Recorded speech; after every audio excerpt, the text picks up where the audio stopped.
Magandang hapon mga busing. Ito na yung finished product natin mga busing sa ginagawa nating spear gun 60cm from bunhole to trigger. Bali tatlong klase ito mga busing. Auto reload, yung kulay blue, tapos yung kulay green, open muzzle. Tapos itong purple naman mga busing, close muzzle po ito mga busing. Lahat ito mga busing pang night dive po ito. Good for night dive po ito mga busing. Proven and tested na po ito. Tapos yung kahoy pala natin mga busing, hardwood ang ginagamit natin. Kaya matibay talaga. Tapos may mga pangalan na ito mga busing oh. Si Mananagat, tapos yung kulay green, Trillig, Trescrill, yun po yung pinalagay. Tapos Elias Spear Fishing. Tapos ito yung setup sa auto reload natin, yung kulay blue mga busing. Bali ito yung handle niya mga busing oh. Right handed po ito mga busing. Super fit sa kamay pag hinawakan mo po ito mga busing. Tapos yung bat natin mga busing, naka-screw na po yan. Tibay yan.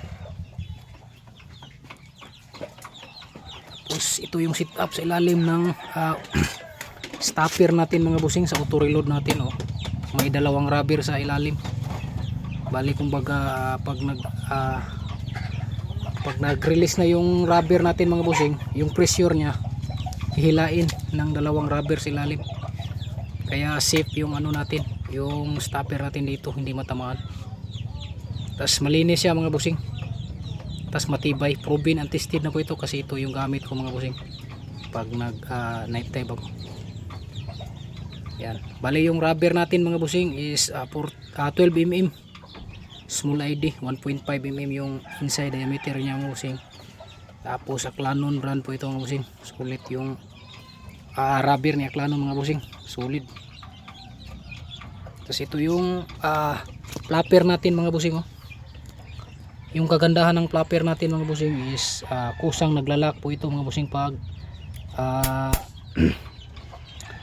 natamaan na yung isda mga busing, kusang maglalak po ito mga busing kasi gagalaw yung isda eh. Ito yung kagandahan mga busing, hindi talaga makakawala. Tapos ang dulo ng shafting natin mga busing, naka diamond cut po yan. At ito naman yung open muzzle mga busing. Bali ito yung handle niya mga busing, left and right. Yan, naka line release na po yan. Tapos double shark fin po ito. Yan, 6mm yung shafting natin mga busing. Dalawang rubber, 12mm small ID. Aklanon brand pa rin mga idol. Yan, same lang yung flapper natin mga busing, yung setup ng flapper natin. Kusang maglalak po ito pag gumagalaw yung isda. Tapos naka diamond cut yung dulo. Ito naman yung loose muzzle natin mga busing, yung kulay purple. Yan, single sharp pin lang po ito. Tapos single rubber, 14mm yung rubber mga busing.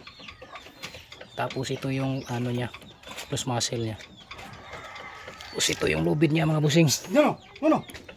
Yan. No. Same lang din yung ano, flapper niya mga busing at saka yung dulo ng shafting naka diamond cut. Okay, ito lang muna yung update natin sa ngayon mga busing. Bali may logo tayong inaantay mga busing. Hindi pa dumating yung hologram, yung logo natin mga busing. Yung Puruko spear maker yung pinalagay ko. Okay, ito lang muna yung update natin sa ngayon mga busing. Kung sino po yung gustong magpagawa mga busing, direct PM lang po sa akin. Maraming salamat po mga busing at God bless po.